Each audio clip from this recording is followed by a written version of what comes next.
When we do our daily prayer practice, the two most important things are our intention for that time and our bodies. There's the wind glowing again. When we do our daily prayer practice, the two most important things are our intention and our bodies. So first, notice that I said when, not if, and I know not everybody has a daily prayer practice. So let's start with commending that to everyone, that finding some kind of time in our day. We're just gonna let that blow, okay? Yeah, I turned it off. I thought you wanted me to turn it on. And now the pulpit mic is off and the body pack is on. All right. I need some daily prayer at this point. I really do. Notice I said when we do it, not if, and I know not everybody has a daily prayer practice. But it's commended to you as from faithful people throughout history who have found that, people say I'm too busy for daily prayer. But the opposite of that then is I'm so busy I don't have time to miss my prayer. So finding that time to set aside for a quiet reconnection with God every day will help us grow in our faith. It will help us be grounded. It will help us grow in the love that we carry throughout our day. Everything about our faith will improve with a daily prayer practice. So that's commended to us. A word to parents with young children. I think you all have the hardest time. I've had young children. You have the hardest time finding this. There's two options. Before they get up, which I know sometimes is 4:30 in the morning, you'd have to get up for your prayer to beat your kids up from bed, or after they go to bed. But the other thing that we could do as young families is to, as a family, have a quiet time every day. A quiet time where there's no talking, where you can read, you can write, you can draw, but no talking. 10 minutes, 20 minutes, as surely as we have dinner together, as surely as we go as a family to our sporting events, as surely as we have a bedtime ritual, can we as families incorporate 10 to 20 minutes of quiet time for the whole family? And of course, you've got a little infant, that blows that up right there. But still, let's think creatively about prioritizing this intentional time for God. Okay, so when we do our daily prayer practice, the two most important things are intention. And that just means when we sit down and dedicate that 10 to 15 to 20 minutes to God, or however much time, it's thinking about, why am I doing this? It's saying, okay, I have my time. What do I want to happen in this time? Do I want to grow closer to God? Do I want to listen for God's voice? Do I want to nurture God's love in my heart and send that out to the people I know and I love? And so I'm going to think about people I know and love in my life who are hurting and send them prayer. All kinds of different ways that we can think about the time, but thinking about the time is critical to the success of the time, to making it meaningful. So setting our intention is critical. And secondly, what we do with our bodies is critical. Prayer is not just thinking. It's not just thinking words to God or listening to God in our head. If we're praying with just our heads, we're disregarding 90% of our bodies, right? The head's just here. And God's given us all of this with all the nerve endings that are directly connected to our brain, with our vital organs that are doing weird stuff that we don't even understand, with our microbiome is down there doing stuff we don't understand. We have this whole body that we've been given, and we take all of that into our prayer time. So we pay attention to our bodies, and then we seek to incorporate our bodies into the intention we have for that time. The way this relates to this passage today is that David is thinking very intentionally in this passage about his relationship with God as it's represented in the Ark of the Covenant.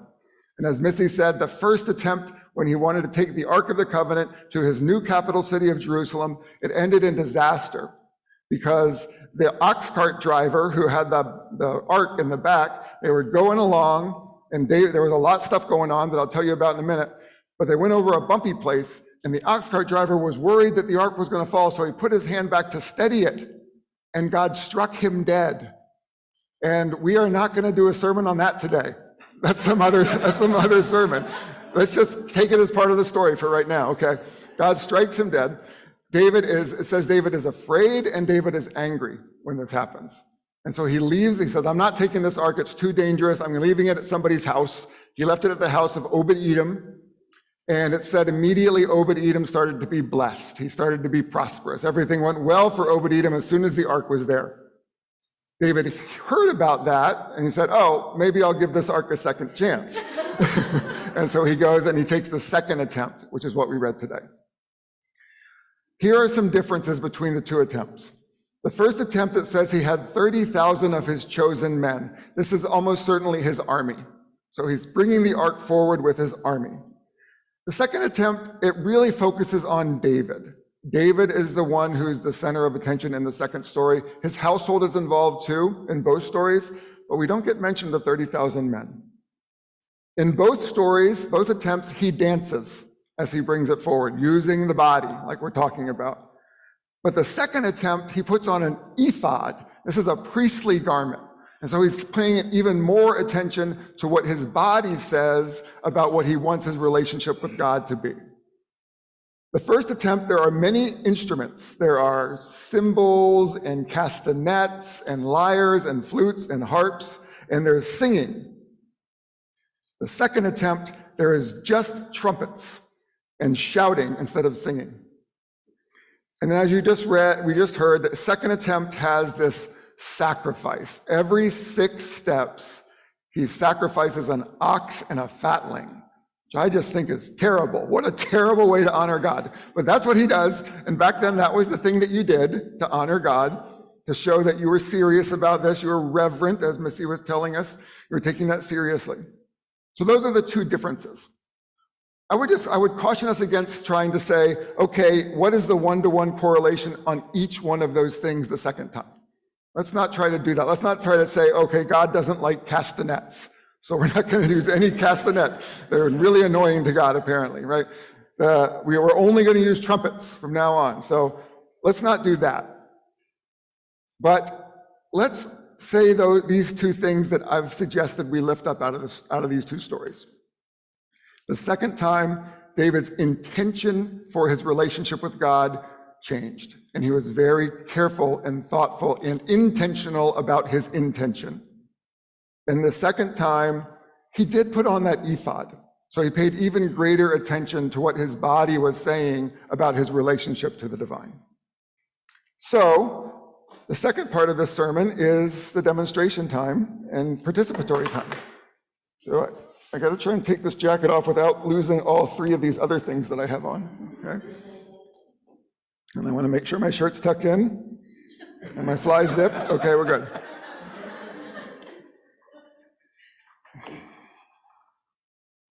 So what does it, and Mike, okay.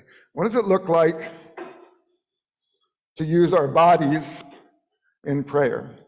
And I promise the second chair isn't for a volunteer. There's no other volunteers needed. You'll see what it's for at the end. But I am going to ask you to stand up. If you're able, stand up. You can do this without standing. So we're just going to go through some different postures and different motions, kind of like yoga. And you're invited to pay attention to how your energy changes as your positioning changes. So we'll start standing, and like in yoga and mountain pose, right? You pay attention to your feet on the ground, flat on the ground. You're feeling that your knees are a little bent. You know, they say, and the yoga teacher always says, put that string on top of your head and, stretch out your spine a little bit, shoulders back, whatever. Okay. So you're in that position. All right. Do this. You can keep your eyes open or closed. I'll talk us through it. All right. What's the energy here? We've got a childlike prayer posture.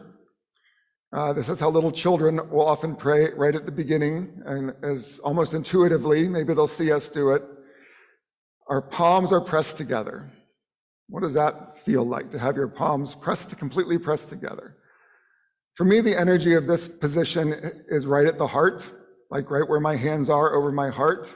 And so there's an integration that sort of pulls down my thoughts into my heart. So just notice that and feel it. Now interlock your fingers without moving them from your heart. Perhaps this gives you a sense of more earnestness to your prayer, maybe urgency to your prayer. For me, the energy in my body moves down just by doing this. It moves from my heart down a little bit further down toward my gut.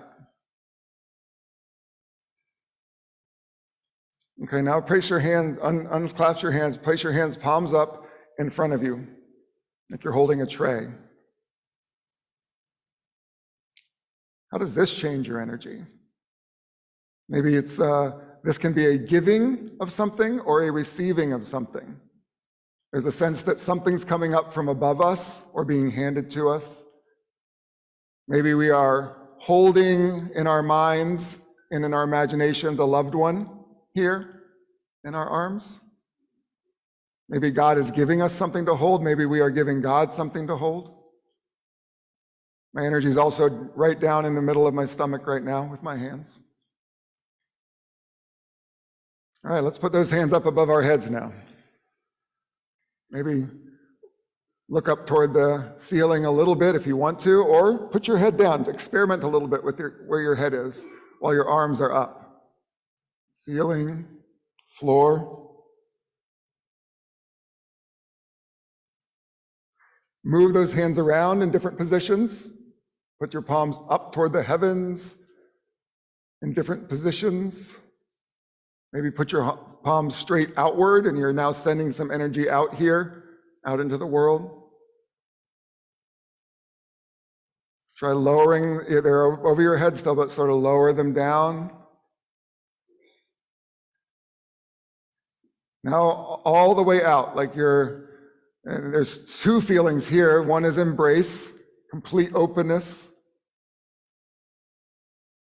You're offering God a hug, you're about to hug God, but also in the Christian tradition, this is the crucifixion position. This is complete self-surrender. This is an identification with Christ on the cross.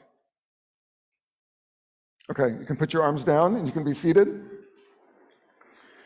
Now there's no right and wrong to any of this. Remember what I'm saying is pay attention to what your body's doing in prayer and incorporate what you want your prayer time to be into what your posture is. So let's just walk a little bit faster now through all of those in a seated position.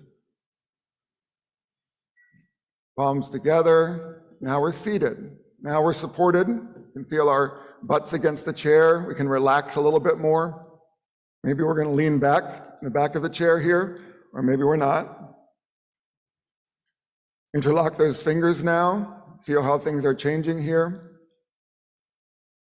What we can do here now is, if we want, put our elbows on our knees interlocked. Now we're getting very earnest. Also in this position, you can open your palms and put your head in your hands. Put your eyes in your hands. This is a prayer that's maybe you're crying during this prayer. You're hurting. It's also pretty close to the fetal position.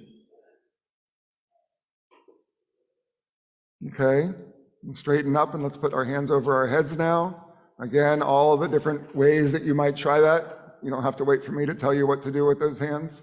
Just try some different things. How does it change the energy in your body? How does it change what you're communicating to the divine, or the divine can communicate to you? Okay. I won't make you kneel, but that's the next one that everybody knows about. You kneel in prayer.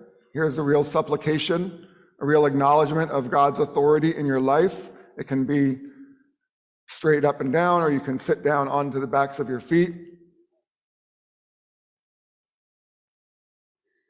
If you want to do the child's pose that's called in yoga, but putting your face completely on the floor, hands outstretched, and also here, what's happening every time we're on our knees or leaning down, we're really grounding ourselves. We're really in the earth now. What we do on our knees is we might scrub a floor, we might work in a garden. And so there's a lot of energy now coming up instead of coming down. There's the classic meditation poses, just a regular crisscross applesauce, half lotus. There's a stability in putting one foot up here if you are flexible enough to do it. Full lotus as both feet up. I can do that, but I'm not going to. I find that very painful, and I've tried Zen meditation and using the full lotus position, and it is very stable, as they say, but too painful for me. Okay, 2 more things, and then we'll wrap it up.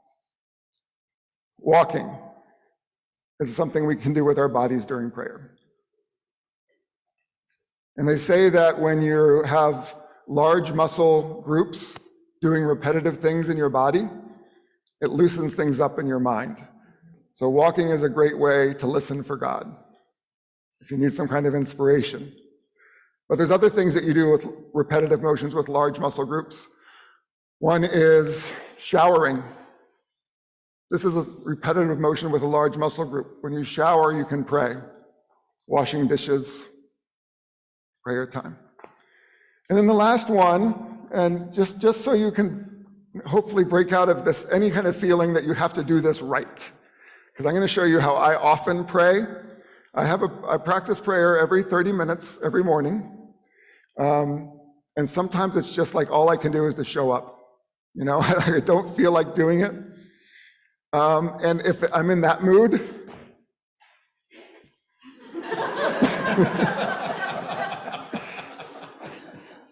and this is my prayer time, you know, I just sit here. I'm very comfortable because my long legs are stretched out. Maybe during this time, I start to soften up a little bit. Maybe I put my arms like this. Maybe I'll start to settle down a little bit more and not be so obstinate toward God, and I'll go into this position. But that's the lesson today. When we practice our daily prayer, and I encourage you to have a daily prayer practice, the 2 most important things are thinking about why we're doing it every time we sit down to pray or stand to pray, and to pay attention to those bodies. Amen.